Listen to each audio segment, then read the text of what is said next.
And now on Who's Views, it's time for the latest headlines with JT and the Whotastic panel.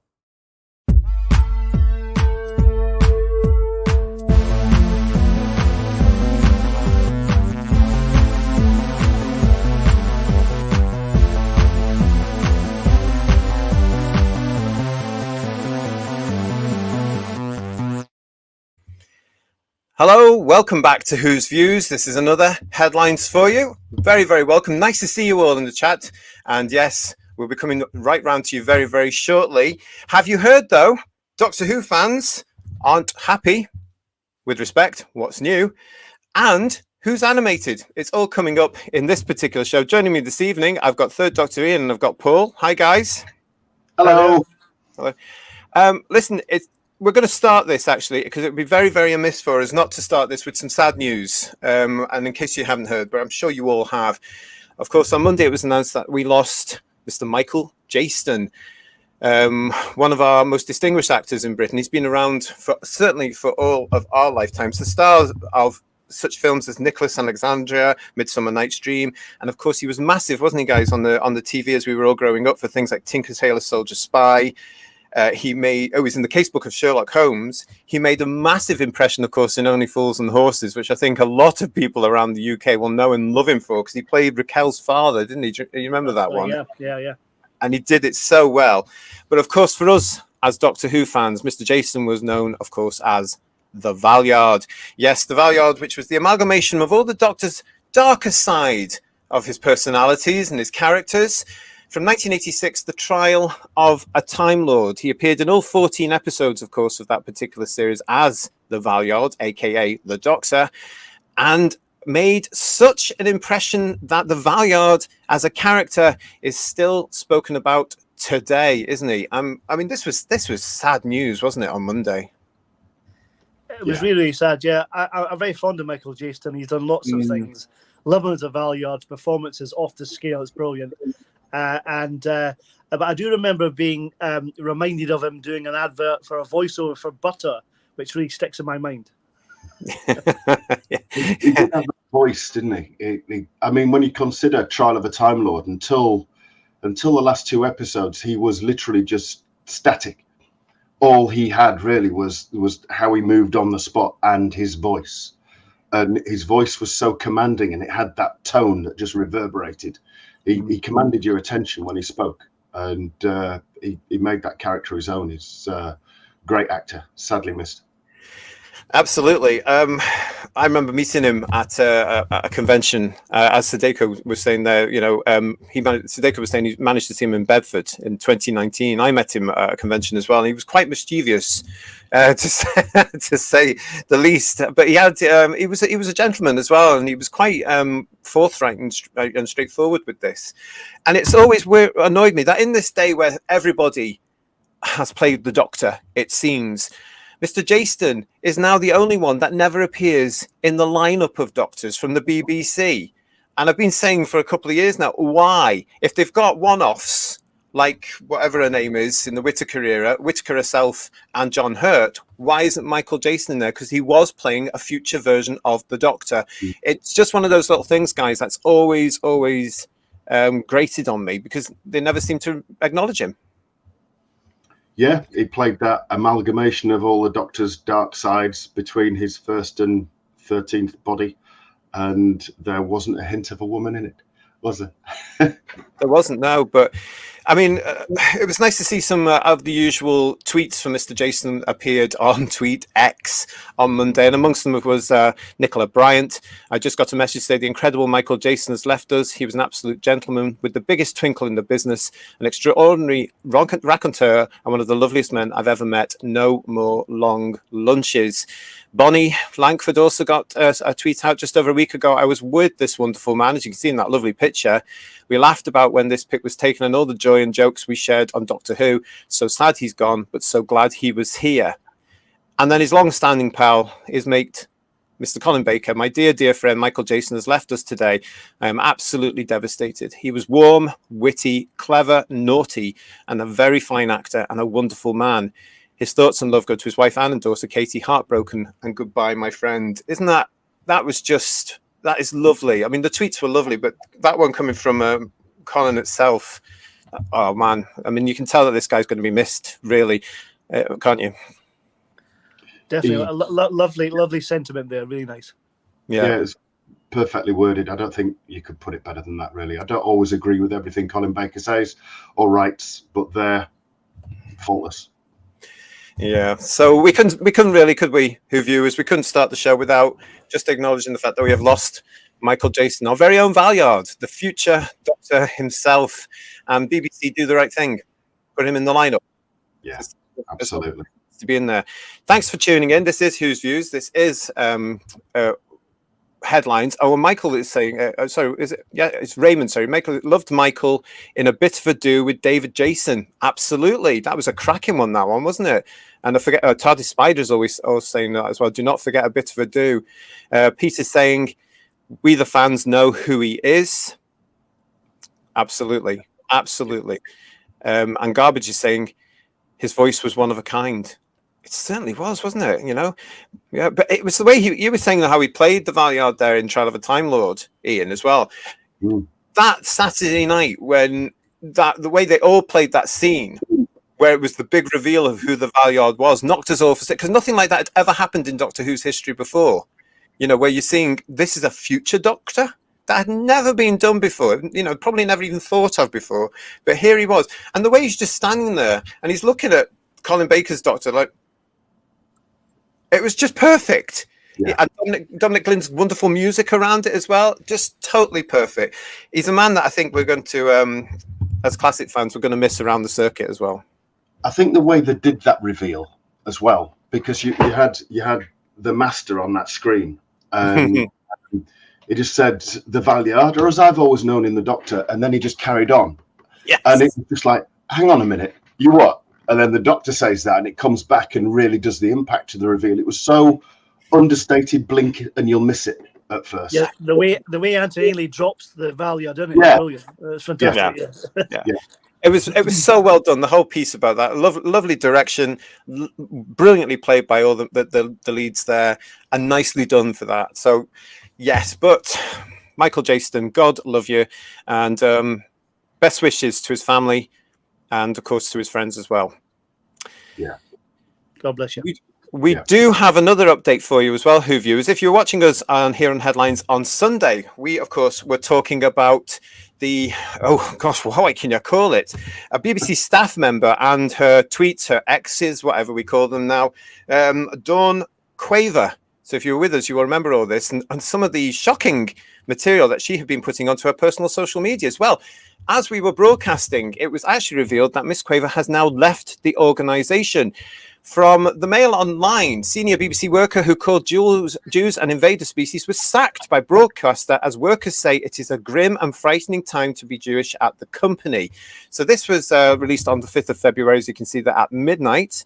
And basically they went on to saying, a second Jewish worker added, the BBC needs to take a lead on this and make it clear that the racism is racism and it will not be tolerated.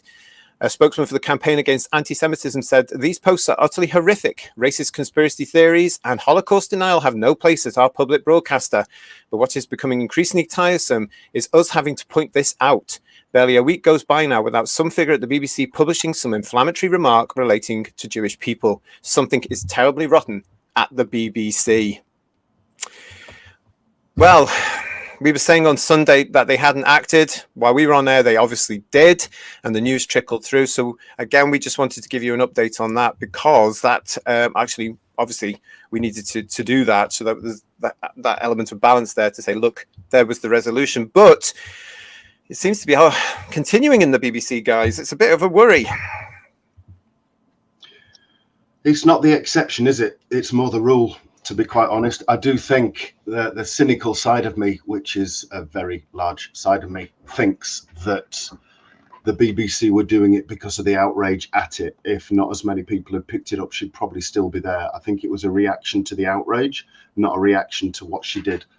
And it's true, anti-Semitism does seem to be very rife at the BBC at the minute. And it's a sorry state of affairs when you think, you know, a Jew would probably say, I'd rather take my chances at Auschwitz than working at the BBC, because it's not a healthy environment for them. It's awful. It's in many ways, we were saying on Sunday, wasn't it? Last week was not a good week for the BBC all around.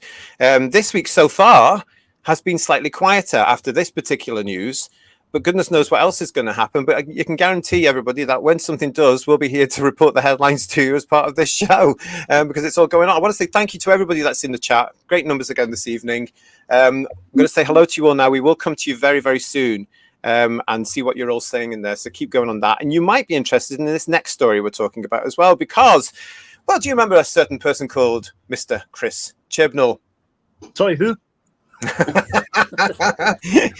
He has just actually been popped back into the news. Oh, yes, he's crept up yet again.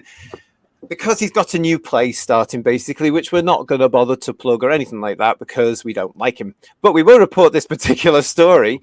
Yep, ex-Doctor Who showrunner delivers a comedy about giving birth, reports BBC News this very week. When former Doctor Who showrunner Chris Chibnall handed back the keys to the TARDIS in 2022, he wanted to follow it with something completely different. So he's written a raucous theatre comedy about giving birth. Chibnall was the man responsible for ITV's hit drama Broadchurch, then for introducing Jodie Whittaker as the first female star of Doctor Who.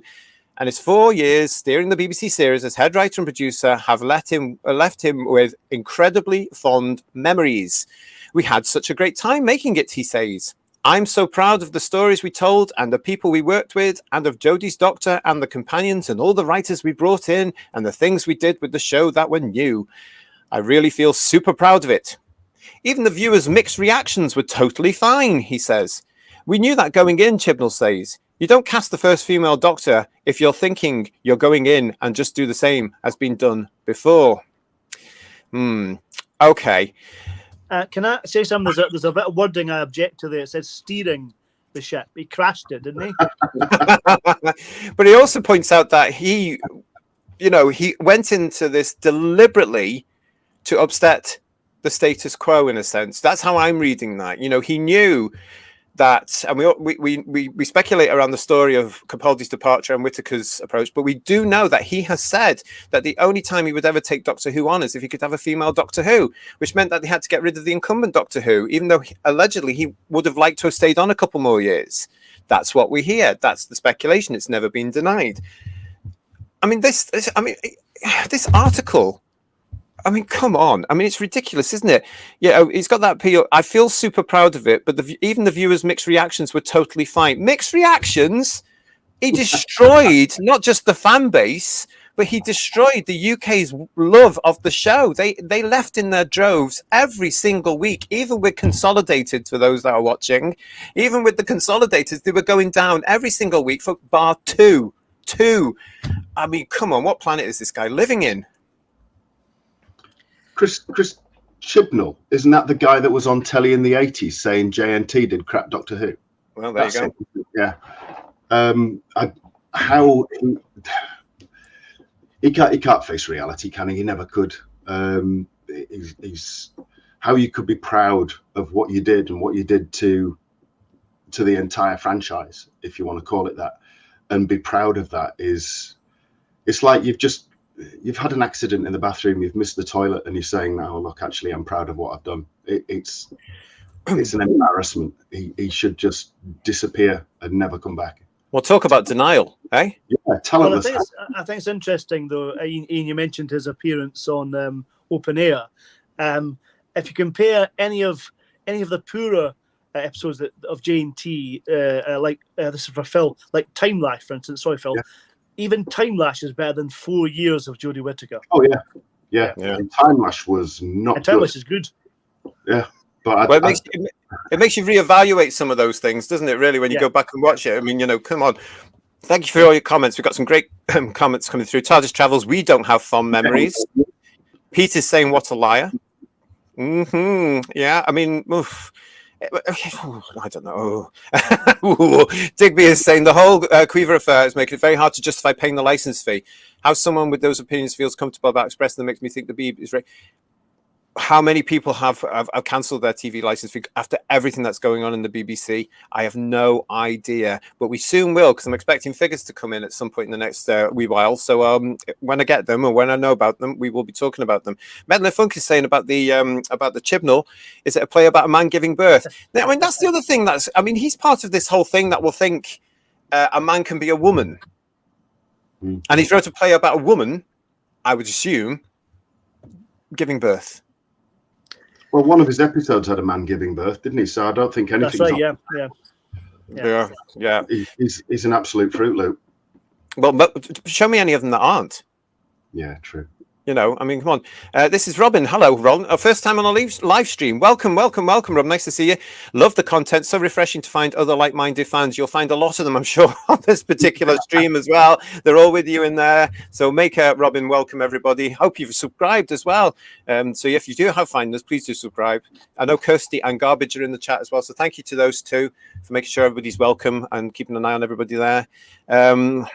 Is Alien Airplane saying, I remember having to do a comedy about birth in my high school acting class. Oh, really? Well, there we go. Yeah. Chibnall, according to Matt, needs to give a public apology. Yeah. It won't happen, will it? But he does. And Raymond is saying, Chibnall said Jodie was great in her audition, but we never saw that on screen. What audition? I was under the impression, Raymond, she didn't get an audition. I think they just offered it to her. That's what I heard. Timescales is here saying mixed reactions. I remember one single person that thought the Timeless Children was a good idea, and they thought I was talking about Star Wars. Cyber Matt, hello to you. I will say that the show did a status quo shake-up by the time Chibnall took over. He just wasn't the right person. So it did need a status quo shake. It probably did, actually, because it had been going for so long at that point. But to actually take a show that was so ingrained into the consciousness of the United Kingdom and had such a huge fan base, and then to crap on it from a high height and rewrite everything just to justify, in my opinion, your politics in the show. Not the right way to do it, was it, mate? You know? One thing that stuck in my mind that I remember hearing, and I hope this is actually true, that Chris Chibnall allegedly said to Jodie, don't watch any previous Doctor Who. Yeah. Which is a big mistake, because if you don't understand the character, you have no idea what you're doing. Well, exactly, yeah, and that's the only way you can. I mean, I know there's so many of them now, but even if you went back to the first 4 or 5, you would get that essence. The first 4 especially. TARDIS Spider saying this is another example of someone who cannot see out of the bubble they are in. And Phil's here as well saying Time Lash was immeasurably better than the Whittaker era. Thanks, Phil. That's what I said. Time Lash is Shakespeare compared to Orphan 55. Yeah. And Garbage is saying here, proud of hemorrhaging the audience, changing history. He can F off. I mean, he's not going to be popular at all with fans, is he, for what he's done there? Blue Worm is saying we don't need showrunners who think the show needs fixing. That's an excellent point, actually. Excellent point. I want to say hello to Paul. Nice to see you, Paul. Welcome. Who on earth still has a TV license and why? Exactly. I mean, you'll know yourself, Paul. Thousands and thousands of households since 2020 have cancelled their licenses now. And it is going up again very, very soon. In the next 6-8 weeks, it's going up again. We are expecting figures to say how many people have, in the last few months, cancelled it. I think they're in for a massive shock, the BBC. Their day is coming where they have to go. Yeah. Do you not think, guys? Yeah. What you were saying about he told Whittaker not to watch any previous. I mean, she wouldn't have done anyway, because that would have been taking a lead from a male actor, and she just wasn't that kind of person, was she? She wasn't going to take any direction from any male predecessors. She was. Well, she did say that, didn't she? I think she did say that allegedly. I think she did say something along the lines of she couldn't learn anything from 12 white men before her. Wouldn't surprise me. And yet, I'm sure that was in the magazine, wasn't it? And she apparently tried to do like a David Tennant impersonation really badly. Yeah. It's not the right way to go about such a monumental change in a character that has been around all that time and is so beloved in his own country and, of course, across the world. That's not the right approach, because you're supposed to be the same character, you know, and that's, I think, what everybody more or less forgot in that. Garbage is saying all Chibnall stories were bland, boring, and a complete mess with no flow. And Doug is saying, I tried so hard to like the 13th Doctor, just couldn't do it. There's a lot there. Nathan is here. Hello, Nathan. Look, yes, it wasn't a great year, but some episodes are okay. God bless you. Thank you for saying that. You know, it's always about balance here as well. And that's absolutely fine. If you like some of them, we're not going to tell you off for liking it. And Matt, the silent wee music king, is saying, anyone remember Praxius? No. There's the answer to that. No. But there is an awful lot of comments there. So thank you. Thank you for doing that. I really appreciate it with all your comments. So keep them coming. But I just thought you'd all be interested in that because, yes, if you want to go and see Chris Chibnall's new play, go and find out where it is because I'm not telling you. Because I am not plugging it at all. Not plugging it at all. Oh, look. Stephen is here. Hi, everyone. It's Stephen Griffiths here. As Dalek, I love you. It sounds like a song to me. Problematic, though. Exactly. And Robin is saying, thank you for making me feel so well. You're very welcome, Robin. You're very welcome. Whose Views is here for everybody. We've got lots and lots of stuff going on this channel. Go and check out our playlist if you're new to us. It's not just headlines. We've got loads of other stuff, including our reviews and our specials and our visitations.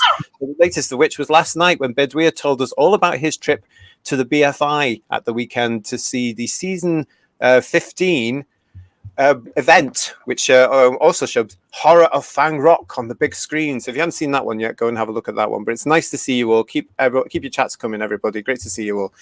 I just want Chris Chibnall to know that he does have one friend, though. A wonderful storyteller and a lovely man, says Janet Fielding. Well, I'm not. She wished that she got a job from him. So and an outfit. Yeah. And an outfit, yeah. And an outfit, yeah. And a coat, yeah. Yes, that's exactly it. That's exactly it. Well, moving on to even more. No,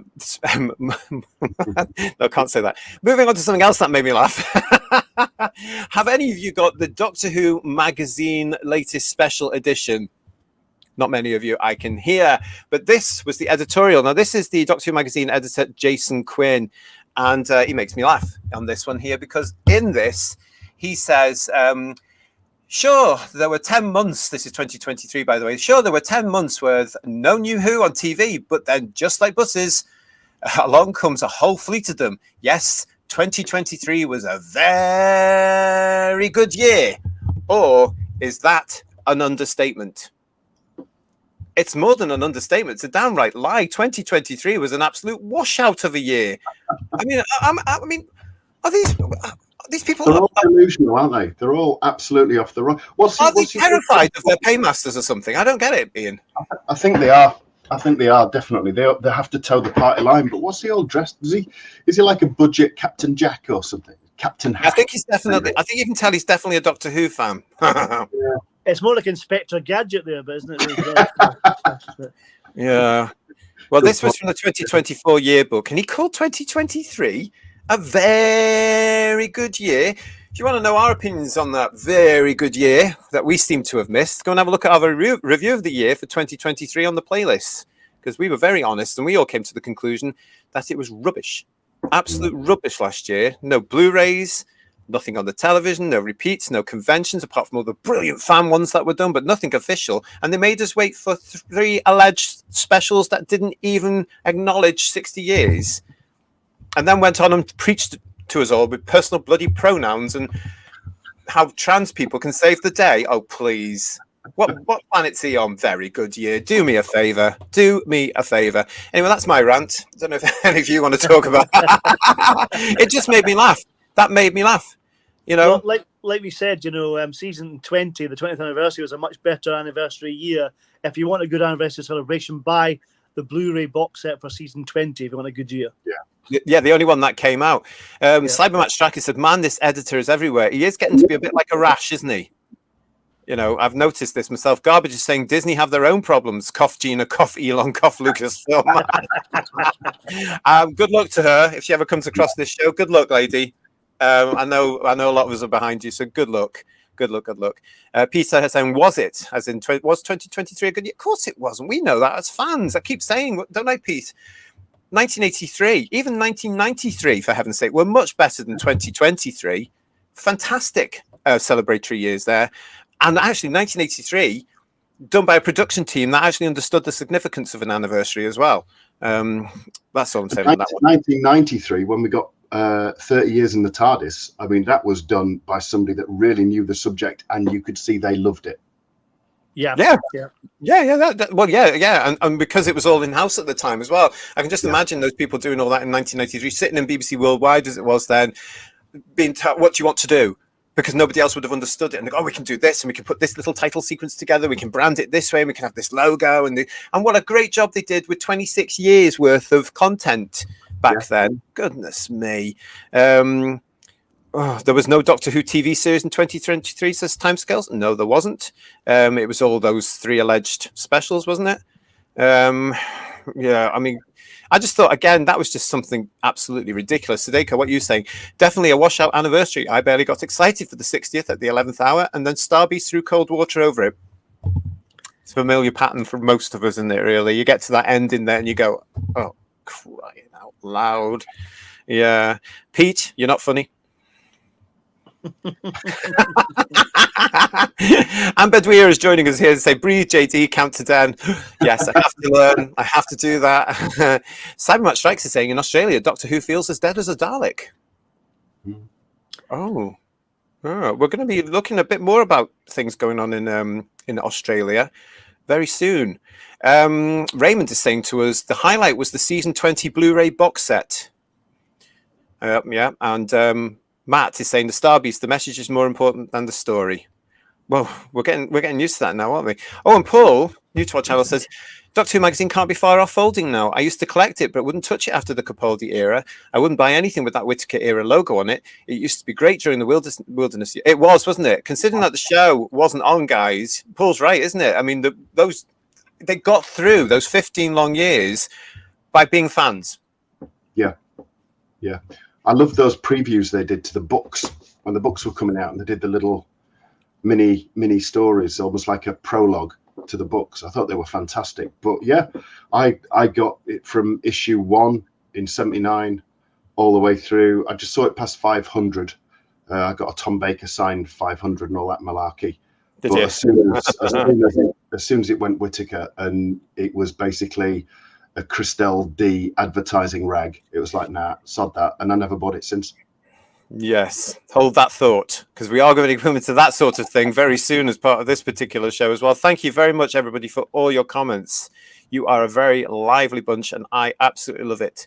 Woodhouse122 has just joined us again. Whoops, late again, evening all. Yes, late again. Lines for you, Woodhouse122. Come on, lines coming up. Well, anyway, that was that bit there as well, where we've got that coming through. But yes, so listen, who in the audience collects the Doctor Who animations? I do.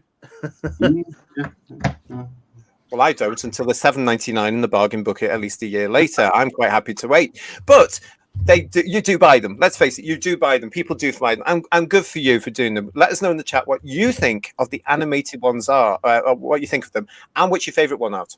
What your favourite ones. But late last week, a particular fan who we will not name on this show came out with this on his social media: the current state of the Doctor Who animations. We fans are bitterly unhappy. We're blank. I'm not going to say that either way. Russell Minton, and this is all alleged, by the way. This is not us. This is this other fan. Russell Minton thinks that by releasing animations of missing stories, he is giving the fans what they want. But by releasing them in a substandard style and totally unfaithful to the originals, he is not giving the fans what they want. All we want is a return to the moon-based style, but we are denied it. And each new animation gets worse from the last one. And when we complain, we are perceived as ingrates. Doctor Who is precious to me, most especially the 1960s. And because we will never get the originals back, the animations are a good replacement. But not when they look shit, like the Celestial Toymaker. I am sick and tired of being unhappy. Nobody, least of all Russell Minton, is ever going to even consider our opinions. So this is very in-your-face stuff. It's quite strong. It's not wrong, though, is it? Because fans are they? Am I wrong in saying that fans are unhappy with the animations, guys? What do you think? Well, speaking as a fan who buys them and pre-orders them as soon as they come out, I'm still buying them to fill the gaps, but I'm not happy with with some of them, I must admit. I don't totally agree with that fan's comments on some of the things he said in it, but I do think some of them, they go up and down. They don't always, I think one release to the next isn't worse or better. Sometimes the previous one's better than the next one, and you think the next one, the newer one, would be more advanced, but it's not. So, like Eve the Daleks is a cracker. Faceless ones isn't too bad. The early ones are quite good. But who are they aimed at? Because if you're going to be aiming at us fans, who are the ones who are surely buying them, not the general public, if they do, then great. But if you're aiming at us, why don't you cater for what we want? And what I want is a fairly accurate, as best you can, animation that represents or reflects the missing episode it's replacing, you know? But it's an excellent question because, of course, as we're seeing here, everybody here, more or less everybody is saying they do buy them, which is great, actually. And why wouldn't you? You know, if you're going to be a Doctor Who fan and they're going to bring something out like this, that's who they're aiming it for. They're aiming it at us, aren't they? They're aiming it as fans. And the point that's being made there in that social media comment, of course, is the fact that there's no consistency to them. Now, I remember the Moonbase one, and I liked that look. I like the Invasion. I think the Invasion is also my personal favourite.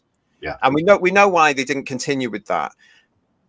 Do you guys think, and do you in the chat think, is Doctor Who, the fact that there isn't any consistency and that the animation is changing, is there something in saying like it's just a cash cow and they're just putting this out? Is there any love in this? Is it being experimented on? What's your opinion on this when it comes to these cartoons? I think experimentation's all very well, but it has to work. But I think if it ran like Invasion all the way through, that'd been great. But I know Cosgrove Hall was obviously the animation quality was very good, so they couldn't afford to keep that standard up. So they had to find a alternative, cheaper version of doing it. But they could have had Moonbase all the way through. Or I mean, I don't actually mind Reign of Terror. People complain about Reign of Terror, all these sharp cuts, but it looks very good. It's very well drawn. Some great images, great likenesses and stuff in it. But the quick cuts aren't very 60s, I have to say. But it's quite a good feel to it. But I think as well, it's like, why do they have to have it in colour, particularly? And why do they animate episodes that still exist? I know they're probably thinking about markets and maybe broadcasting the whole story all in colour, all in animation. But if it's aimed at us, why do that?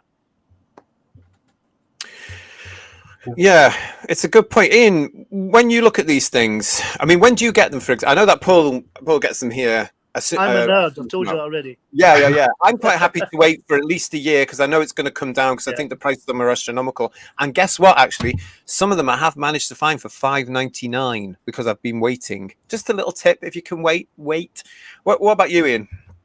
I got Power of the Daleks and Evil of the Daleks as they came out because who wouldn't? But I think.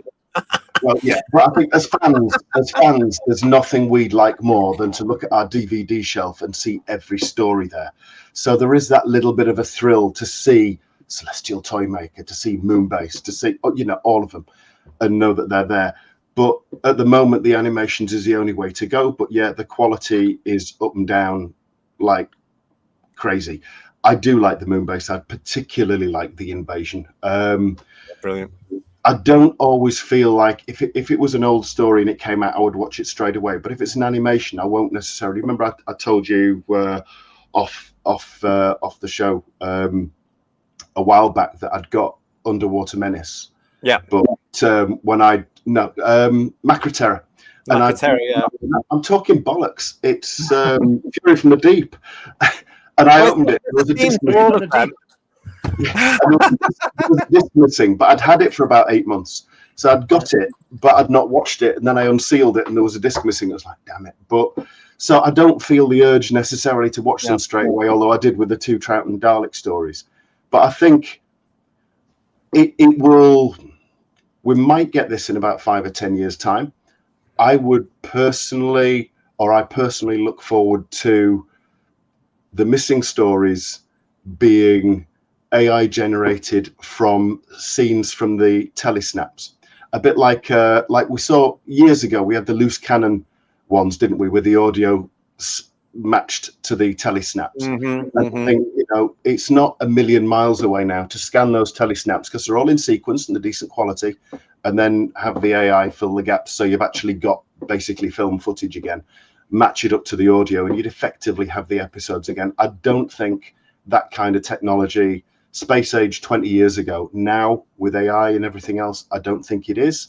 And the more it advances, the cheaper it'll get. I don't think it's a million miles away before we see actual recreations from still photos, because we have so many. You know, if you just had 3 or 4 episodes, like you couldn't do in Marco Polo, but or you possibly could. I don't know, but as long as it doesn't turn out like Web of Fear episode 3. Oh, yes, yeah. Yeah, that would be awkward. You're making an interesting point there, because the rise of AI, Ian, is incredible. I mean, we're seeing just in the last few months, it really take apps with this thing. We've got Garbage in the chat that's experimenting with all this stuff as well to do art for his business.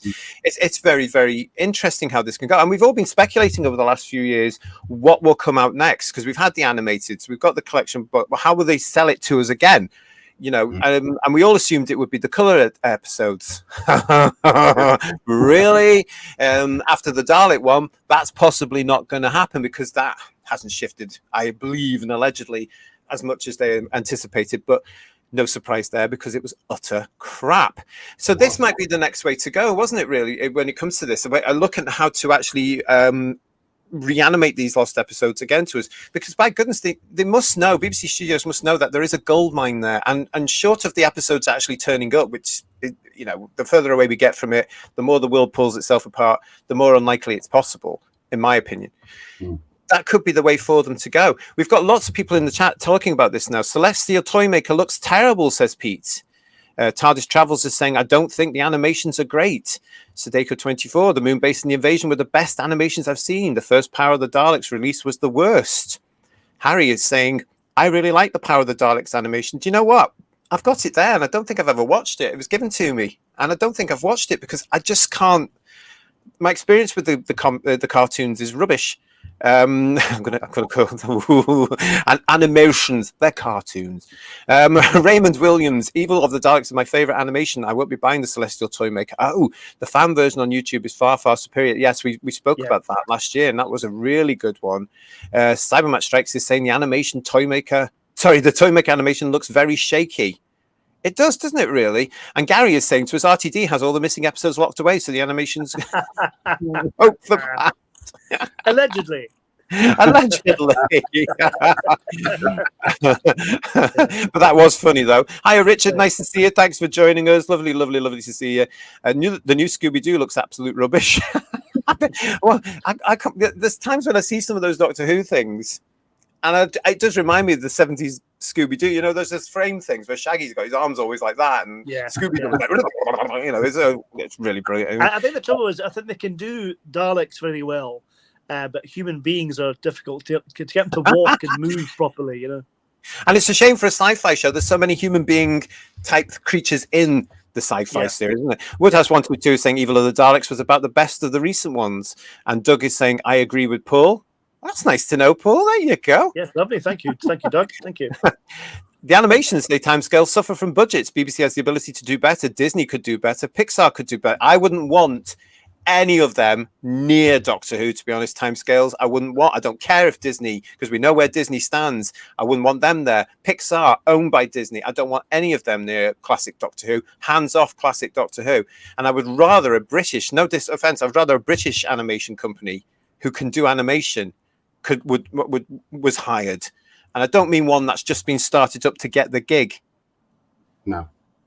If you know what I'm saying. I agree. I definitely agree, says Sadeko, that bad animations disillusion you from getting excited. Well, that's my problem. You know, I just thought, and it takes me ages to get through them. I'm not an animation person. I can't watch films, for example, that are all animated. It takes me ages. I get quite bored. You know, I'm an adult. No offense. Be a stick of Disney or something on in front of me, and I have to be prepared, if that makes sense. I got recently, a couple of years ago, they did 2 Batman animations with Adam West and Ward doing the voices, and that was quite good. I can't watch them. I've tried to watch, what's it called, the Justice League cartoon. I can't get through. The stories may be cracking. I'm just not somebody who obviously can can get into that. It's just not for me, I'm afraid. And Doctor Who falls into that. That's why I'm quite happy to wait a year or two until I get them for $5.99 in the bargain book and HMB. Other suppliers are available. TARDIS Travels is also saying the Toymaker animation is dreadful. How did that get through for DVD?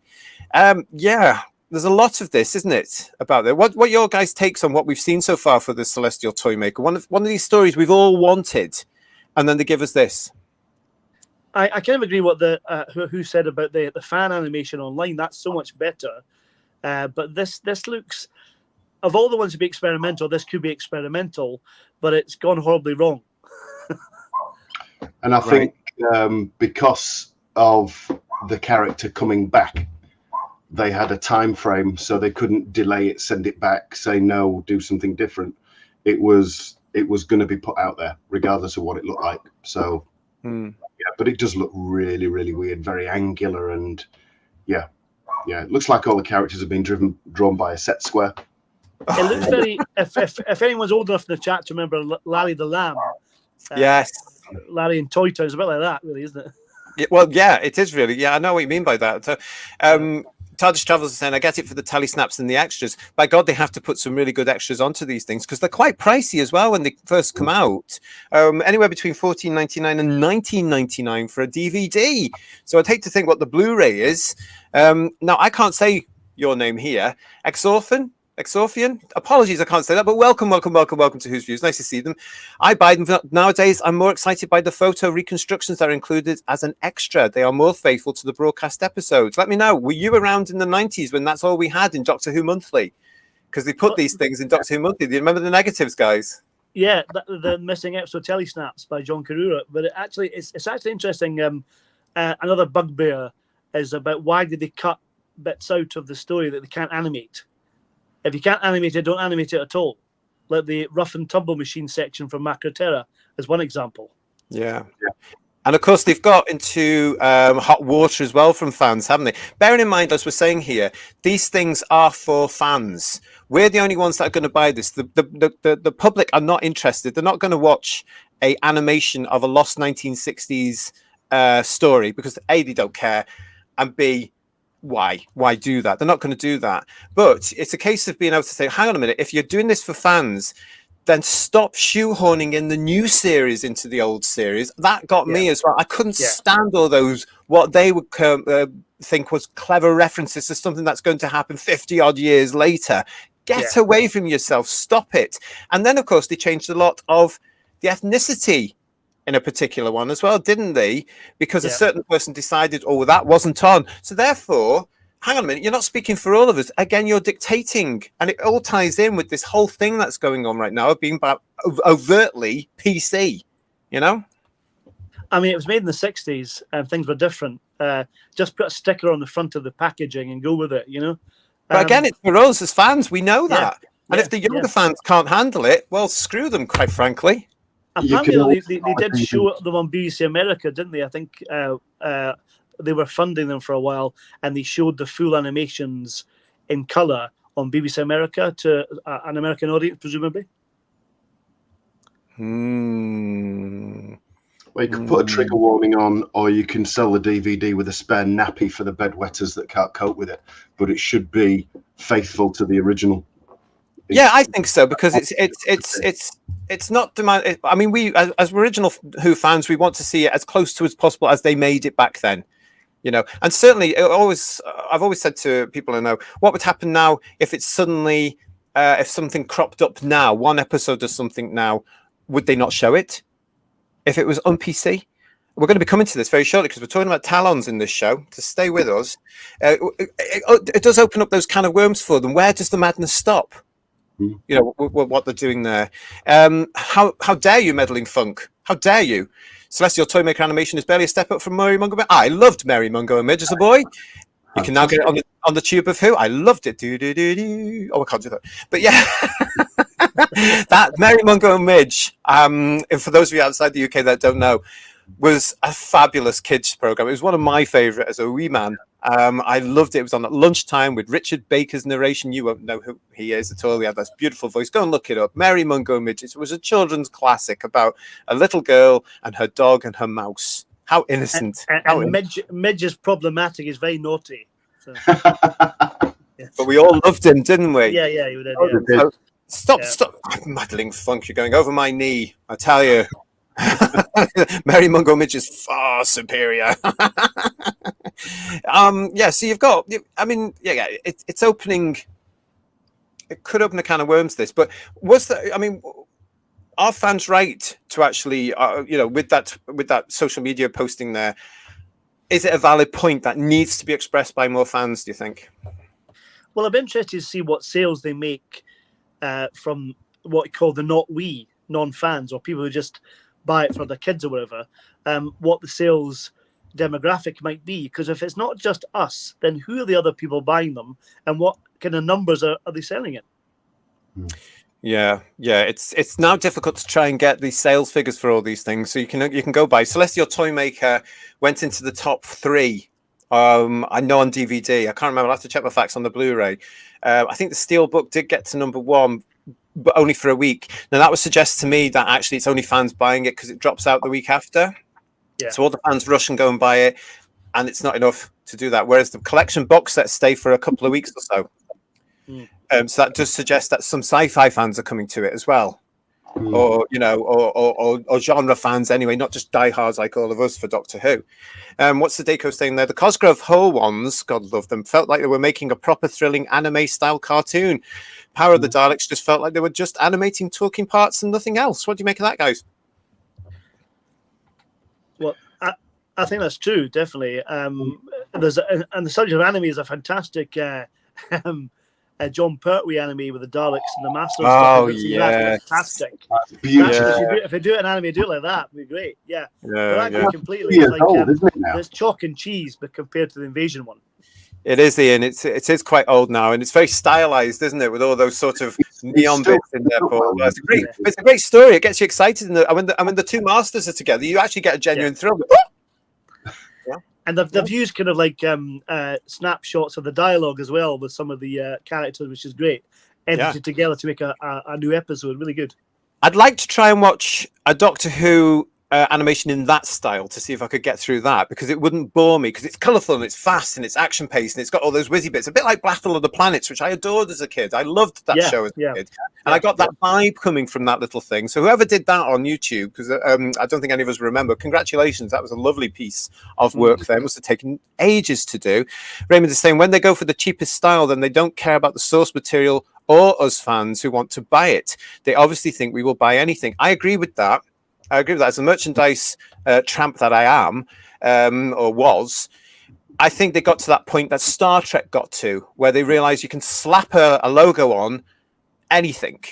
And especially, no disrespect again, but to the American audience, because some of the merchandise they got over there was rubbish and was not available here, because we would have turned our noses up at it being British. We thought, what do we want a bin for?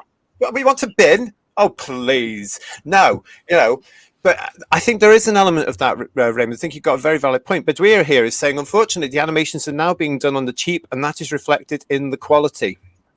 Oh, now it's going to be interesting, actually, because I've asked Bedouir. He's hoping to go to the Celestial Toymaker showing at the BFI, and I've asked him to come and let us know what it was after that. So hopefully he will, and he'll be able to tell you about it.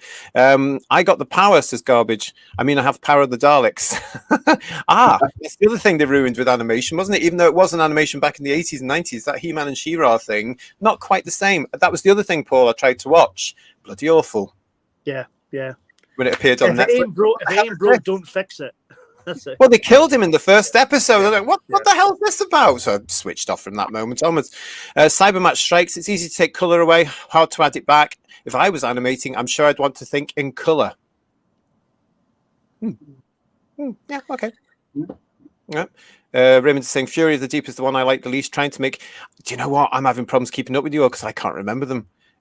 Honestly, I'd try and watch them. Can't. Just forget about them, dismiss them. They're over there catching dust. They're not. Well, I have to be honest, guys. They're not ones I go back to when I'm looking to watch something. In proper Doctor Who, I tend to avoid the one. Maybe that's conditioning as well, guys, because they were away from us for so long. One of my favourite box sets was the Lost in Time set, which had all the orphaned episodes on it, and I go back to that rather than the animations most of the time. But That was really good. That was Yeah. really good. I think. I liked it when they brought out Abominable Snowmen, but obviously it was shoehorned in with a load of stuff that wasn't in the actual story, which we've already touched on.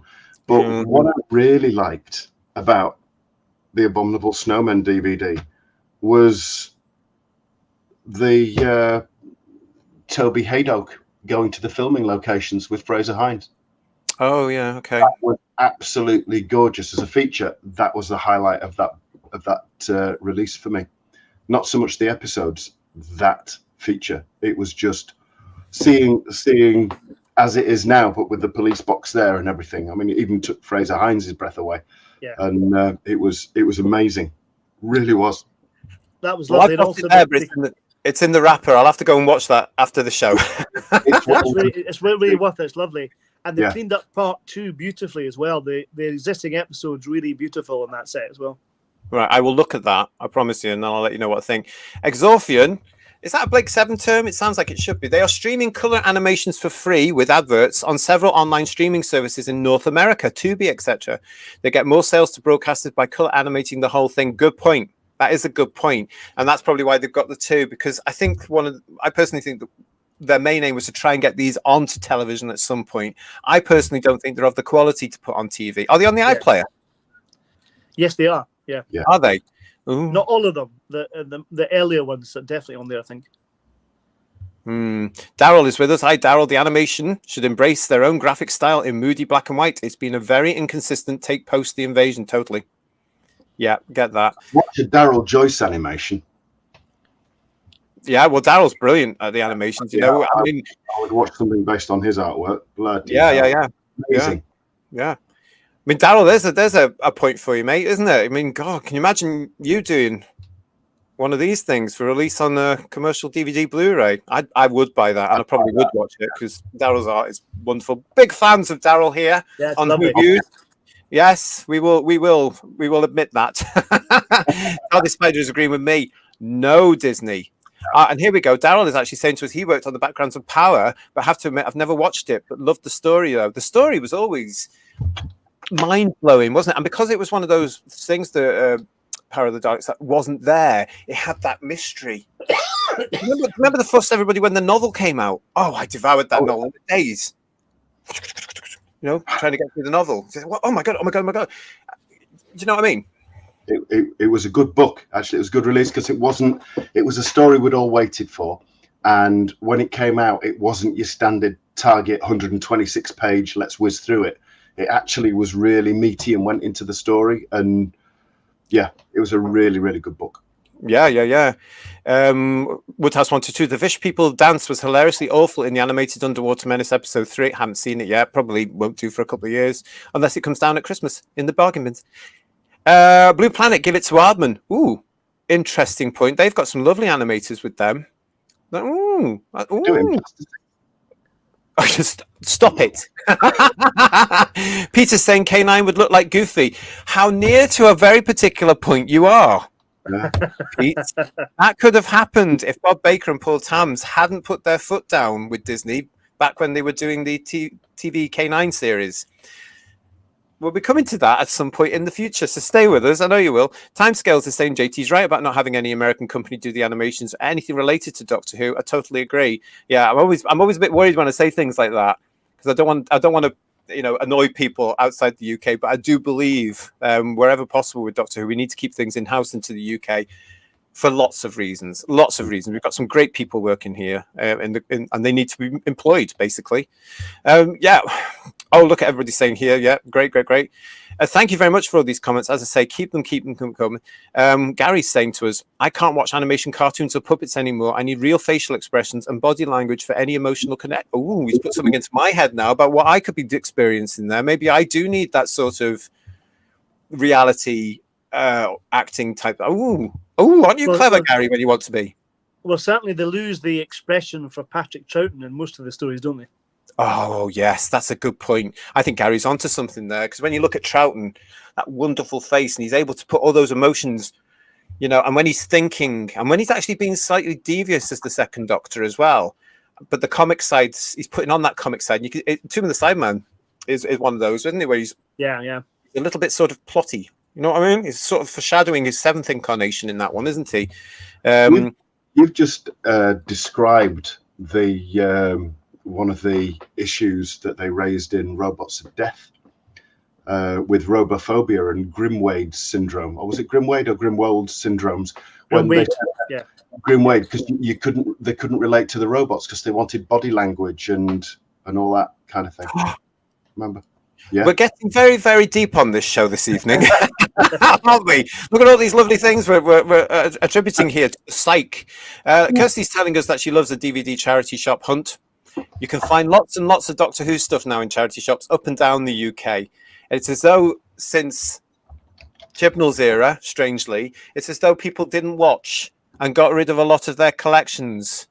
You know, and it's mainly a lot of the new stuff that came out from 2005 onwards, to be honest. But when you see it all in the windows and all this, you just think, oh, there's some kid that's grown up and gone out of the series, and what a shame. They didn't. There wasn't enough interest for them to be retained like we all were through our teenage years, really.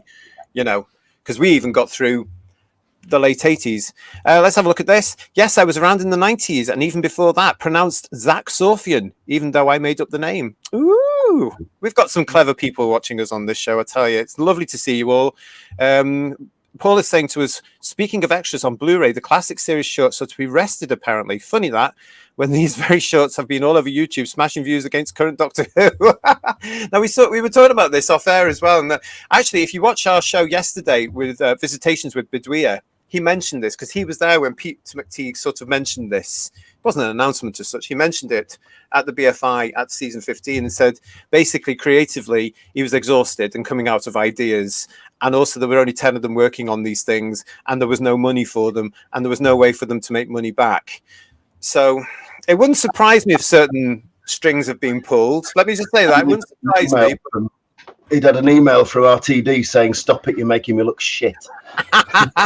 It wouldn't surprise me if that was the truth. And if it comes out, that it would be very petty, wouldn't it, Paul?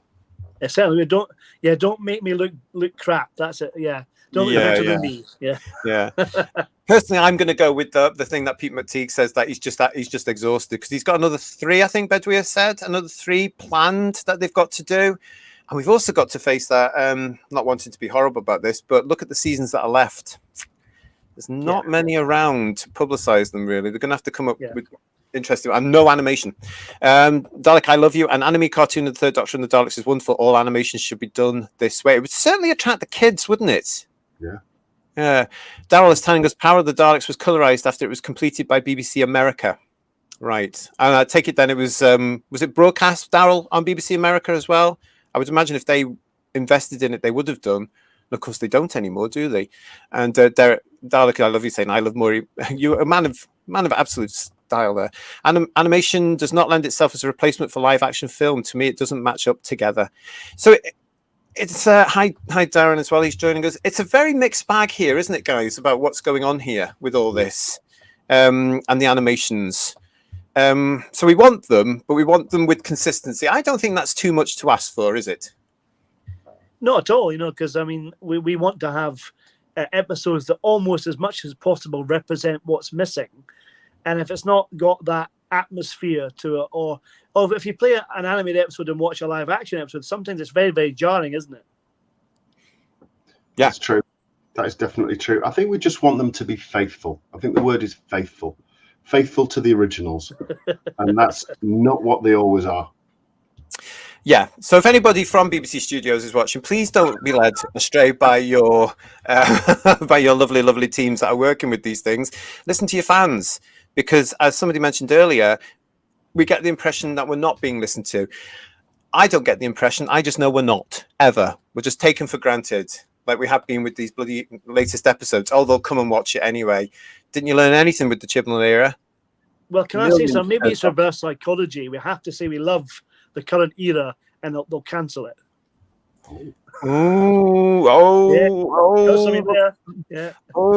He's starting to open a can of worms. Make a note of that. We might have to do a show on that one as well and get everybody's opinion on that one. All right, so that's what we're looking at there. I just wanted to we're going to come back to animation topics. I mean, it just carries on and carries on and carries on, doesn't it? So we're going to be looking at this again. You know where we are. Make sure you've subscribed to the channel. Ring that bell so you get notifications when we go live. But yeah, we are going to be coming back to that because these topics just are not going to fade away anytime soon, are they? But I thought it was quite funny. He says, I saw something that took me right back to Doctor Who magazine back in the old days, guys, this week. And it was, of course, on the old Twitter, i.e. X. And this made me chuckle in a mischievous old man type way, because it was this particular tweet here. Have a look at this. I'd be reading a Doctor Who magazine from 2007 and suddenly weird misogynistic drawing of a Big Finish audio. Thank God we've moved on. Holy hell. Who remembers this illustration from Doctor Who magazine from Blood of the Daleks? Yeah, because that's Lucy Miller, isn't it? It's Sheridan Smith. Yeah, being a bit provocative with the Dalek. Lucky Dalek, that's all I'm saying. Now, what, of course, these youngsters don't understand. So this is British humour. This is postcard humour. This is traditional. And at that time, we weren't offended by such things as this. Maybe a small amount of people would have been. But do you know what? The women at the time, and it would have been predominantly women, I thought, would have just gone, oh, for heaven's sake, and turned the page. They wouldn't have taken on to moan about it or writing a letter about this because we were so used to it. I mean, goodness knows, if this young person, and I can tell you, I can actually clarify, it is a male, if this young man ever saw a Carry On film, he'd have a fit, wouldn't he? You know, they'd have to reel him off to hospital, wouldn't they? The bits are left in anyway, yeah.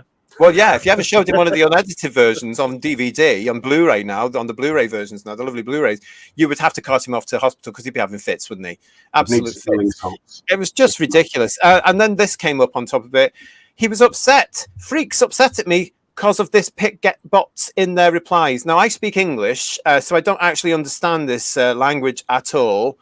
I sort of get the drift because he was getting a lot of people of his own age as well, just saying, what's your big deal, man? Chill out. It's just a cartoon from the old days. And then certain people who were around at the old days came back and said, look, it's funny.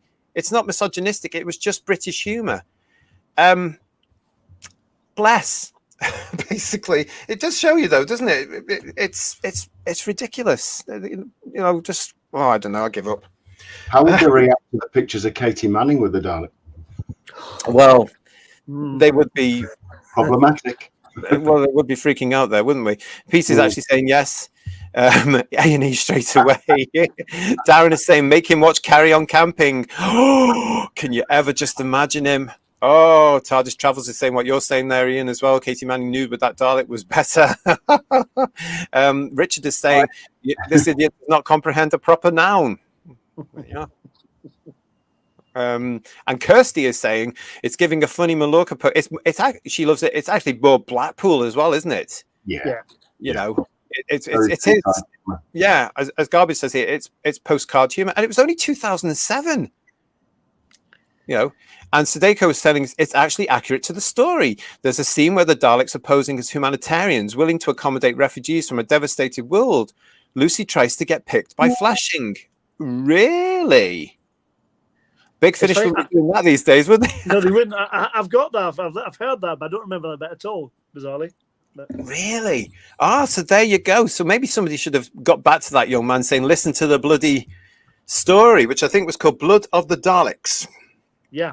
And wasn't she playing a very brashy Blackpool girl anyway? She was, yeah. She was very funny, very good in it. Salt of the earth, the Blackpool girls. Richard is saying, and a lot of fun, I shudder at such poor grammar. Yeah. Gary's saying, print that, Katie and the Dalek, they would all go into meltdown. And Peter, poor soul, he hasn't got a chance in this world. A lot of them don't, do they? A lot of them don't have a chance in this world because a lot of what they're all preaching about and believing in, well, the real world's turning around right now saying, get a grip, for heaven's sake. I know very well that British humour is. I've watched Monty Python says alien airplanes. Mm-hmm. Except that's all up for grabs now as well. We're not allowed to do that, are we? But I just thought that was quite funny because it takes us on into the next part of our conversation, which is about the new fans, and I'm going to say this, attacking our Doctor Who, what I call proper Doctor Who, classic Doctor Who. Now, this all started back in 2018, and do any of you remember this? This particular issue. because it was in this particular issue that a new version of the now strangely absent and axed Time Team kicked off about the talons of Wayne Chiang in an article called Pseudo Historicals. Right? Do you remember this? And in this particular one, they watched The Time Warrior, Talons of Wang Chiang, and Thin Ice. Now, of course, they didn't have much issue with Thin Ice from 2017, but they were appalled by the alleged racism in Talons of Wang Chiang, a story that was made in 1977.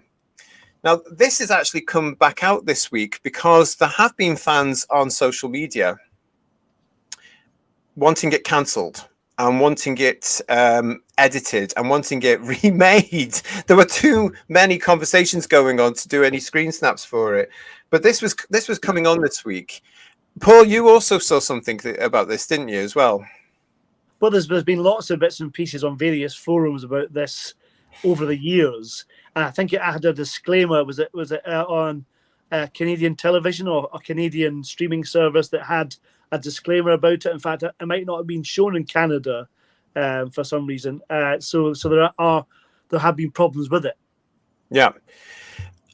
From our point of view, it's outrageous, all this, isn't it? It's absolutely nonsensical. We're looking at all this and just think, what is going on? And it all stems from this original article in 2018, which actually, let's be honest here, it led to the Time Team being disbanded, and then that particular one, because this got into the national press. Do you remember?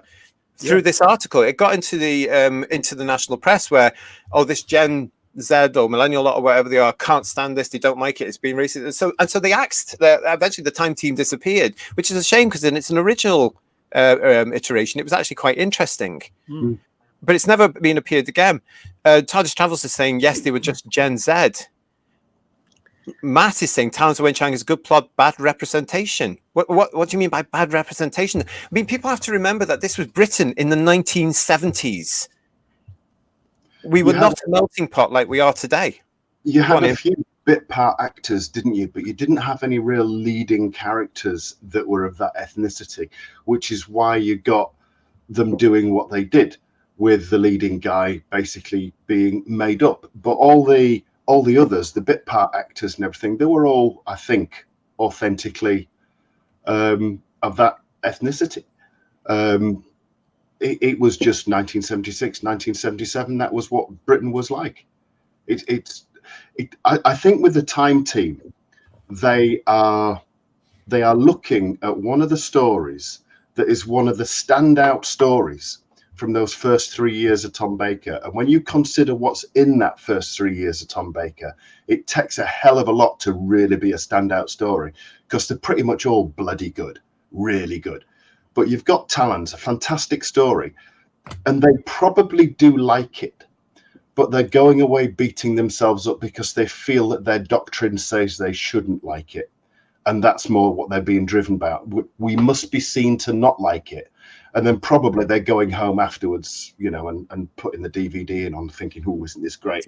But now I'm back on Time Team. I've got to slate it because I'm with it. Are you saying that people could possibly be jumping on bandwagons? Yes, yeah. Well, I'll just make it clear. This came to my attention not just because of what some conversation Paul and I were having, but because this very week there was a particular fan that had discovered Talons of the Wayne Chiang on the iPlayer. And he came back, basically, I'm paraphrasing here, saying he was absolutely horrified by the content. And why is that allowed on the iPlayer now? It wouldn't be allowed on television today. People should be asked questions about this. Why hasn't it been edited for the iPlayer?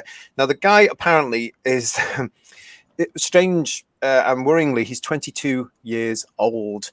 And should, in my eyes, know a little bit better. But this shows this whole attitude from these youngsters, isn't it? But I always wonder, if it hadn't been for that article, would this even be an issue? Because here we are again, several years later, and it's as though there's a ready-made audience. They're ready to attack it. Well, we talked about this on another show about race-swapping characters and actors playing different ethnicities in modern terms today. But it's been an ongoing thing in film and television in the 50s, 60s, 70s, and theatre, TV, all that kind of stuff. And it's I think it depends how you do it, because if you look at Tarzan Wen Chiang is kind of based on Fu Manchu. If you look at the Christopher Lee movies that he did as Fu Manchu, they are vastly racist the way the makeup's done. But it's actually Tarzan Wen Chiang, I think it's much more sympathetic. I think John Bennett's performance is much more a performance and more subtle and less racist when you consider something like Benny Hill on the other side doing something in comedy, which is much more overtly racist, I would say. He was also a known actor at the time, wasn't he? The general public would have recognised him, even in the makeup, because he was in a lot of the big heavy dramas of the day. And he was a known actor. So again, they were actually casting from the best of the best around at the time. I find it very unfair that Talons gets this sort of stuff, but it did worry me that we haven't got enough adults around these young people actually saying, well, look, have a sit down. This is not the intention. Well, it's a bit like Love Thy Neighbour or and Sickness and Health or Warren Mitchell doing that show, Alf Garnett. It's misunderstood, because if you look at the dialogue in some of Talons, there's lots of political comment and wit about colonialism and stuff like that, and it's done very cleverly if you watch it and understand what's going on in it. And even the character of Lee Sen Chang makes jibes at the British beautifully. It's very, very funny. Again, some great comments coming in from the chat. Peter is saying, ask them if they could name a good actor to replace John Bennett back in the day and I'll listen. Garbage says, Bobby, I don't want it cancelled, I just won't watch it. Simple as that. It's an excellent point, isn't it? But we are actually seem to be dealing with a generation that doesn't understand that they have the ability to switch something off. It's as though we're force feeding them this stuff. Bobby D75, nice to see you. I have that issue. I don't buy the magazine. I didn't buy the magazine again for quite a while, and that was the problem, because a lot of people didn't. A lot of people in fandom, and bearing in mind as well, Doctor Who magazine is another thing that the general public aren't going to actually pick up. It's only for fandom. I reckon it's shed an awful lot of its regular reader audience since 2017, and I don't think that happened. But again, they put those kids together because everybody seemed to be thinking, won't it be fun to get the young people's point of view? Oh, we must support the... Sometimes I get fed up with all that. Do you know what I mean? No, let's not do that. Let's show them what the real world is about, and let's handhold them for a while and show them good and bad. Didn't they just fast forward it anyway? Yeah. 3 times the speed. It's boring. She was on the time team at that point, wasn't he? That buffoon. They were all there. Those that are still around today with the big mouths were on that particular one, alienating most of us immediately because they knew better. And they're still around today at certain events and stuff like that. Avoid like the plague. I've got no time for any of them. One of them was even we've discussed recently on the show under other circumstances. A very, very strange group of people who think they're right. And of course, they're all part of the cult and all this sort of stuff. Sadeko24 is saying, I must admit, the last time I watched Talons, I got upset. I was seeing a version of Britain that took pride in its Britishness and one that no longer exists. Yeah, I'm the same when I watch The Avengers. Even though that was a fictitious Britain, you still see part of reality coming into it occasionally, like the cars and the lovely villages and stuff like that. All gone. It's a Britain that doesn't do that now. It's just a shame. And I don't know if I showed this one, but Raymond's saying John Bennett gives a great performance. That's all that counts. He's a stunning performance in that. Yeah. And it wouldn't have been an easy one for him to do either, because he would have, I think he actually did research for the Talons of Wayne Chiang as well to make sure he was getting it right. Here we go from Doctor Who 1963. Welcome. The correct response to Talons is to do good Asian representation to make up for it, not apologize in the commentary like the showrunners keep doing. But we didn't have any. That was the problem. Yeah. We've just said that. Britain back then, we didn't have it. There just weren't enough actors there. We are a predominantly white country. And certainly, I've told this story before. When I was a kid in the 1970s, I didn't see my first black person until I left to go to university in 1988. And I was born in 1970. I think we said before that I don't think you can compare like to like. You can't compare 1977 to now. It'd be interesting to skip back and forward in time 40 years and compare 40 years from now to now and see what people are saying about now. Well, fortunately, I don't know if I'll be able to do that, but some of you might be able to. But it will be very interesting, because I think people in the future will look at this time now going, what the hell were they doing? Because at some point, I'm hoping that common sense will come back into the room along with all the adults. Daryl's saying, John Bennett's playing a version of Christopher Lee's Fu Manchu. That's what you said, Paul. The critics don't even get the context. Absolutely. Sam is telling us perhaps John Bennett just identified as Chinese at that particular time. Oh, you naughty, naughty, naughty boy. And Digby is saying... Sorry, I'll just this a fascinating point about the woke fans being guilty about enjoying classic era stories. It is, isn't it? I just don't understand why they just don't get into the story. Why do they have to nitpick with certain things? We've got something else coming up for you in a second. Go on, Paul. I was sorry to interrupt you. I was going to say it was Daryl said about Li San Chang being Fu Manchu. I think actually Wang Chang is actually a Fu Manchu. I think he's the representative of that character, I think. Yeah. Paul, I agree with you here. Talons is great and amusing. Take it with a pinch of salt. Are the Chinese embassy demanding reparations? No. Tough enough, princess. Yeah, I mean, there's a break saying coming out now, isn't there, from a particular figurehead in America, which I'm quite happy to take on, which is wear a helmet. Wear a helmet. We've got to start saying that a little bit more. I mean, wear a helmet, kid. You know, that's it. And here we go. This is a lovely comment. Talons has been shown many times in Canada, but it was banned once for broadcast by TV Ontario in 1980. Mind you, they also banned an episode of Blackadder for allegedly being offensive to the French. Who gets to ban things? Who actually decides that the rest of us can't enjoy stuff when we've all got the ability as individuals to say, this isn't for me, I'm going to switch it off? Who gets to say? Them, don't you? You have them. People are... They're professionally offended. They get offended on behalf of everybody else. Yeah. Just in case you haven't quite got what they're offended about, they'll do it for you. And they're just interfering, meddlesome little twats who should just go off and do something that's a little bit more in keeping with their station, like, I don't know, street sweeping or something, because they are not, they don't speak for us, but they think they do. You know, you always get them, don't you? Like, you get them. I apologize on behalf of the entire British people. No, you don't. You don't speak for me.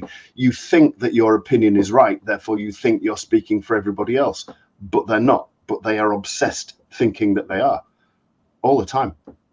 It is all the time now, isn't it? It's getting very, very tiring. Digby is saying to us here, the hostility of these dogmatic children makes me fear for the future and think we must A, fight back against censorship, and B, buy physical media. I agree on both those points, which is one of the reasons we do headlines, because we're only a small channel, we're only a small show, but we want to put all this out there to show anybody else that's got similar common sense viewpoints to ourselves, you can come and talk with us. But we do also like to hear from people that aren't on the same wavelength, so we can understand where they're coming from. But I have to tell you, Digby, in 2020, when we were all going through that nonsense in 2020, and I started to hear more or less on a daily basis about, oh, this is getting cancelled. I spent a fortune, unfortunately, on DVDs, because I thought, right, if they're going to cancel it, I want it all. And I want it all before they edit it or they butcher it in some way. It was awful. I mean, looking back now, I'm glad I did, because some of the comedy series now have been edited that I bought.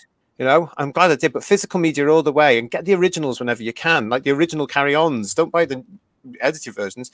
The new Avengers episode, Trap, says Gary, made at the same time had an Oriental villain played by a white actor who had played a Russian in a previous episode, because that's the talent they had. And actually, it must have been great for actors at that time, because they had to go off and stretch their abilities and do the research and go to vocal coaches and all this sort of stuff, didn't they? You know, do some acting. Yeah, our very own Tom Baker, of course, we know, as we talked about on his birthday shows. They did that. He did it all. What did at the same time period, you know, 1960s, 1970s, whatever, what did Chinese TV channels do if they wanted to represent something? I mean, everybody watched everybody that was around at the time probably watched or at least saw some episodes of Monkey. Do you remember Monkey? Yeah. You know, the priest, Tripitaka, wasn't it? Oh, God, yeah. It used to be on a Friday night, some people too, didn't it? Supposed to be male, weren't they? But they were played by a female, I think. And it's so China did that. Do you think there's people in China now saying Monkey should be cancelled because that should have been, and that was gender swapped, and that was this and that was that? No, because one, they'd get shot, and two, it's bollocks. And they're busy trying to look at the rest of us, thinking, "What are all they doing?" Stand by your beds, lads. That's what they're ready to do. I tell you. If you want to make light of this, you just have to look at Dick Van Dyke and Mary Poppins. Oh, There you are. What can you say? Yeah, that is offensive. It's offensive, yeah. Yeah, that performance is the other. Phil's saying, wait a minute. If we don't like New Who, we're told to turn it off. Can't they turn off Old Who? Well, Brilliant. actually, now you mention that, it doesn't appear, Phil, that they can. Because again, tying in what we're talking about here, this was also around at that same time. I have to tell you that yesterday I was attacked, everybody, through the great social media that is, all this messaging and stuff like that, by 27 alleged Doctor Who fans. I know, because I counted them. 27 Doctor Who fans. And it all became out because I responded to this. Pretty please, said this person, when season 13 is released, can they add Joe Martin into Brain of Morbius as an Easter egg extra? It would be the absolute best. To which I responded in a very, very, very professional and courteous way, please don't. Keep your grubby mittens off Doctor Who. You enjoy your own version. Please don't go back and ruin ours with things that just don't matter. You get the drift of where I was coming from. I just said no. Don't mess with proper Doctor Who. You've messed up your own. Go and watch it all. Enjoy it, but leave ours alone, because it's the last bit of pleasure we've got left from this whole thing that's called Doctor Who. Do not mess with it. We don't want to see this nonsense. Look at that. We don't want to see this. Then this came back as part of everybody sort of pile on to me, which was quite amusing. That's a great idea, says one of these alleged fans. It shuts up all the whiny baby fanboys who can't accept change. Joe Martin predates Hartnell. Hartnell will always be chameleon arch reset-based Gallifreyan physiology first Doctor. But as Morbius showed years ago, there was more than we will ever know. Then this one came back. Put her between Hartnell and Troughton just to really blank with them. Now, I have to say that last particular tweet there that I've just read out has come from one of the nastiest, vicious, vilest queens I have ever had the misfortune to encounter. Absolute horrible person. And I've now blocked it. I don't really tend to do that because I don't like censorship. But it got to that point yesterday with this particular one. I had to block him. He's one of these people that it depends what day of the week. One day's a man, one day's a woman. No, you're a bloke. You've got a penis. You are a bloke, and an ugly one at that, both inside and out. Get over yourself, you pretty little queen. But that was the end of that. So what do you think about this, everybody? I mean, this is, again, if one day they're calling for Talons to be edited and reworded, and then the next thing they're looking at doing this. It's, you know what, they've got more new Doctor Who now, if you want to call it Doctor Who. They've got more new now, and multiple doctors and bisexual regenerations and hitting TARDISes with mallets and making two TARDISes and tranny semi-companions and all that rubbish. They've got so much stuff and spin-off stories coming and all that. That isn't it wonderful that all this new stuff from Russell T Davies is so bloody good that classic Doctor Who just lives in their head rent-free, and they have to try and change it to fit their little worldview, because it's taking up more headspace than the actual stuff they're being spoon-fed. They are still obsessing about proper Doctor Who, I think. I think the thing that annoyed me when this came out originally, the idea of having Jo Martin as a doctor, the fugitive doctor, they never actually specify where she came from, which was, that ambiguity was fine. But the minute they said that either became between Troughton and Pertwee or before Hartnell, that was no, that could never happen. That's utter nonsense. We've got some great comments coming through. Keep them up. Gary's saying that, as Luke said when he found out whose father was, no! Great dramatic moment. Oh, I should have said spoiler. I've been told off by that before. Alien Airplanes is saying, personally, I think it would be a cool thing to add, but if it never happens, then it really isn't the end of the world. Okay, so I'm going to ask you, Alien Airplanes, seeing as you said that, why would that be a cool thing to add when the era was rejected by the majority of us, and when people like me didn't watch it? So I don't really know who she is. I get the gist because everybody's told me about it, and I don't agree with it. She's never ever going to be the Doctor for me, as isn't Whittaker. Never, because the Doctor was a male of his species, and they ruined it to tick a box. So if it's shoehorned in to a proper Doctor Who. It's doing what we were talking about before with the animations. It's making themselves look clever by saying, "Oh, we know this is going to happen because it's in there, blah, blah, and we'll shoot it." But it's going to alienate more of us who are only there with classic Doctor Who now and live for with that classic Doctor Who. Well, they're going to have to keep changing things to make that work anyway. Because when you get to Deadly Assassin, you get the 12 regeneration rule. Then you get to Modern Undead, and they explain the regeneration aspect of there. And we know that the first Doctor in 5 Doctor says he's the original, and there's 5 of them now. So it's all been fixed by that point, so you can't change it. So yeah, I mean, I just don't understand why they would possibly even consider it, because it's pandering to a minute audience. Let's face it, it's a minute audience that loves that version of the character and loves that whole Chibnall era. And it was rejected. It was rejected by not just fandom, but by the British public. It didn't work. It was an absolute fail. It was nearly cancelled because of it. But to shoehorn something like that in, I think would be an absolute outrage and upset a lot of us. I would certainly be writing in to complain about that, because I would say, again, do I want to spend my money on this lovely thing, even if it's just there? I mean, no, leave original Doctor Who to us as original Doctor Who fans who were there at the time. You leave it intact. Do not mess with it. Am I being unreasonable? Not at all. No, not at all.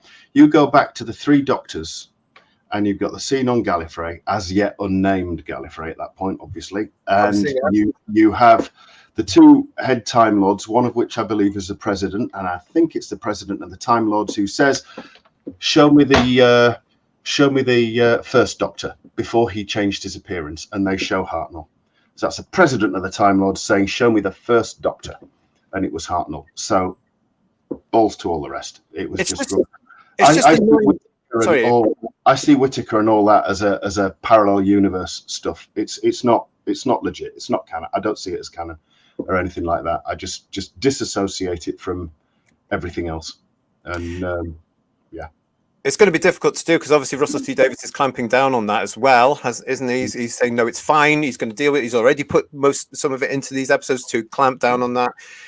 So he's again deciding for all of us, not listening to the masses, on this sort of stuff. But this is why a part of today's show is called the Hypocrisy, because on one hand they're saying Doctor Who, original proper Doctor Who, was offensive.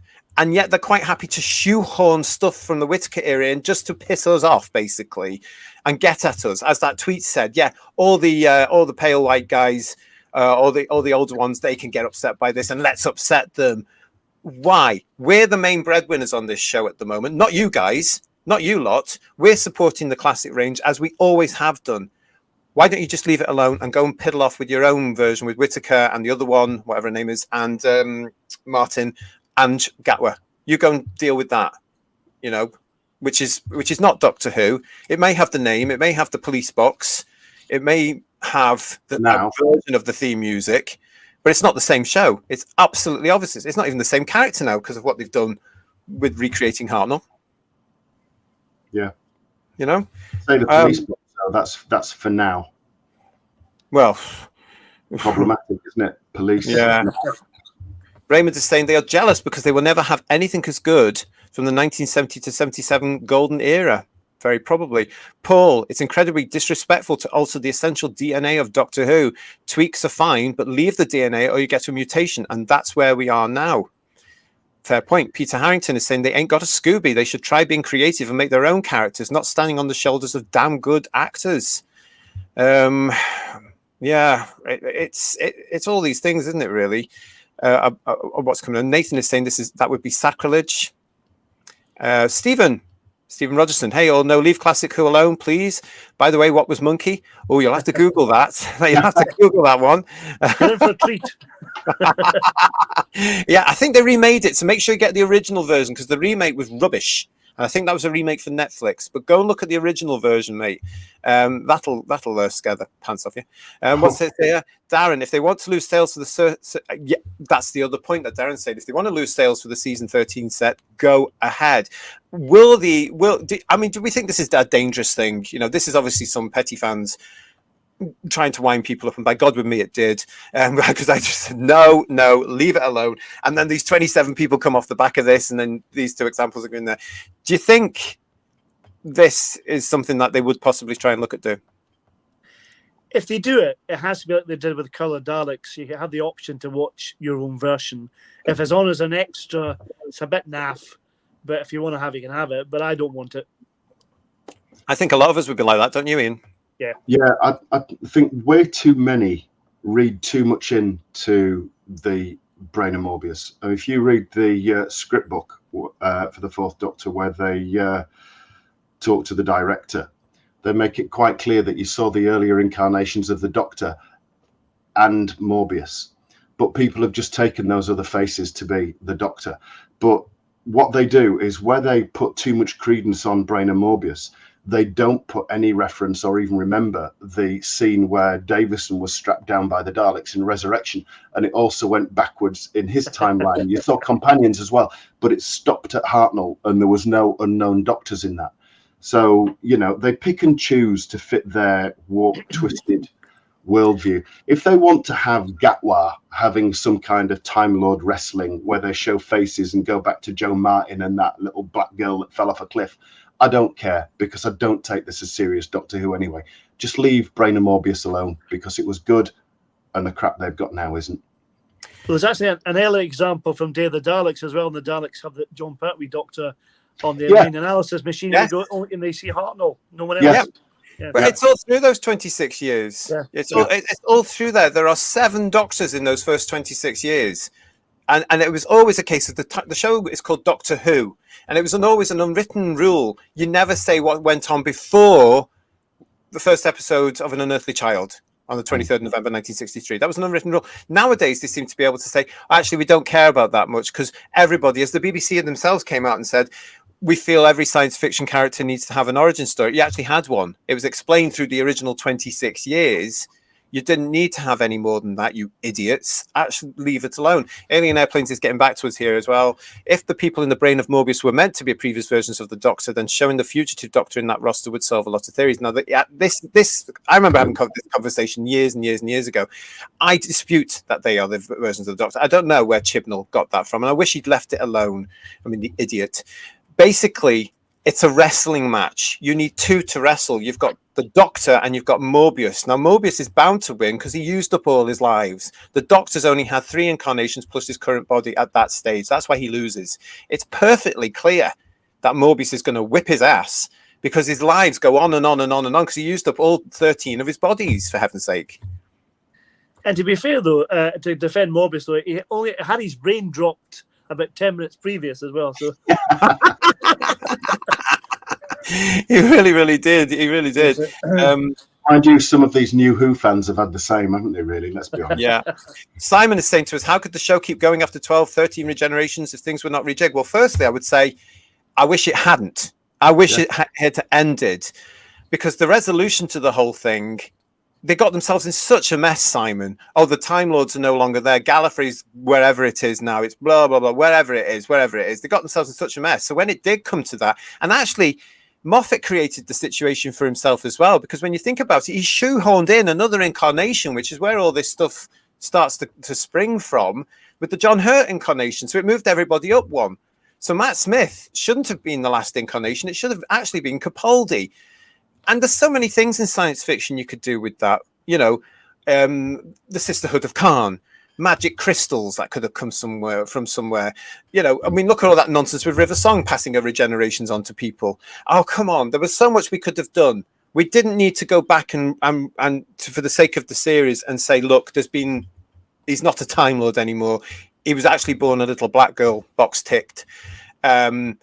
And this is a different alien. I mean, the Time Lords nicked the power from boring. I think the trouble with the new series is they have no respect for the idea of regeneration, and they've just ruined that genius idea they had back in '66 to change the actor, and they've just abused that kind of idea. They're abusing all of it from my eyes. Yeah. It really is.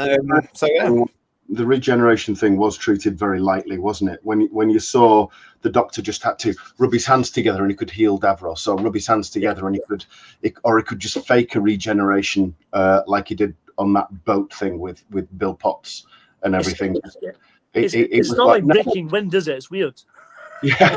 I mean, in our day, in classic Doctor Who, of course, thank you, Mysterious Stranger.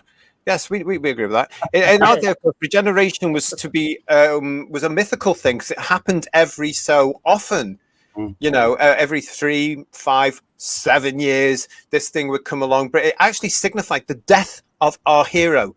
It wasn't something to be played around with. It wasn't something that they could just magic up at the whim through some sort of whatever it was.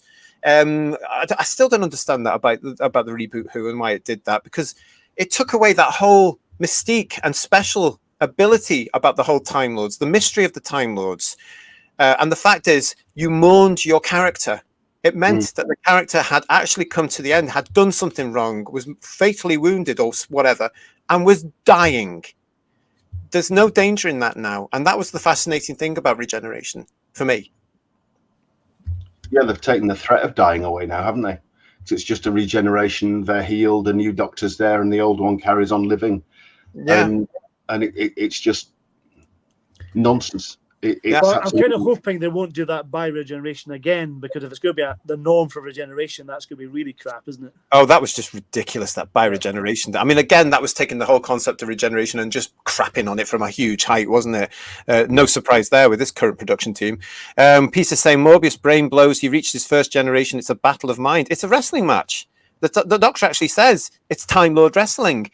And it can go wrong if it gets too excited, which is what they did. I mean, Garbage was saying there, no, sir, all 13 is even said by the Time Lords themselves. They did not say, no, sir, all 6 million. And Reborn, Itsy and Bitsy. It's nice to see you again as well. I used to love Itsy and Bitsy again. Another characters from Susan Stranks, fabulous. Saying, love Morbius, love the monsters, also known as Stuart Fell. Exactly. Cybermatch Strikes is saying to us here, Russell T. Davis has damaged his standing since coming back. If he doubles down, his legacy will be in tatters. Failure is the best teacher. RTD may have his biggest lesson ahead of him. Totally, I think.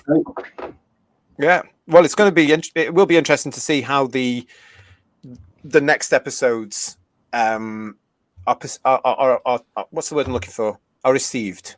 Yeah. Not long now. No. Oh no. Well, and we are so excited about it all, isn't it? Phil saying regenerations used to have a bit of variety and personality too. Now you just glow a bit and there you go. Yeah, because the directors in the original Who, for anybody who doesn't know, were allowed to actually create their own version of what they thought a regeneration looked like. And that's why we got diversity. Now it's dictated to everybody. It's a golden glow and it has to look like this. And God, it's boring. Simon actually says, I can cope with the mess though. And that's because there's another message from him. I thought New Who could run independent of old, save for Easter eggs with no problem. Rewriting the past is wrong. Retcon is a con, but re-explanation and expansion of the past is okay. But he can cope with the mess, though. I'm glad you can, because I just find it all absolutely dull and boring and won't, quite frankly. I think it's made a lot of us switch off. But there you go. So listen, guys, again, thank you so much. Really lively, interesting show. Hope you've all enjoyed it as well in the chat. You have been fantastic in the comments. Thank you, everybody, for watching and tuning in with us. Great numbers tonight as well. Please don't forget, if you haven't already, subscribe to the channel. Go and have a look at our playlist. Ring the bell so you get notifications of when we are live again, because I can guarantee you when they drop a headline, we will be here to tell you all about it. Thanks to Third Doctor Ian for joining me, and to Paul. Thank you both. Thank you. Thank you. Great and fun. just to let you know as well that we are actually going to be starting in no messages in this at all to anybody in the production teams at all. But the We Love Davros season starts this weekend here on Who's Views. Come and join us for our review of Genesis of the Daleks. As we build up to our big show, We Love Davros, Genesis of the Daleks first, We Love Davros, our debate over why Davros is brilliant and should be left alone, and Revelation of the Daleks review coming up as well. So please make sure you come and join us for those. Ring that bell and have a look at when we're going live. Thank you to everybody for joining us. We will be seeing you again very, very soon. Gentlemen, say goodbye to everybody. Goodbye, everyone. Good night. Bye-bye. Bye.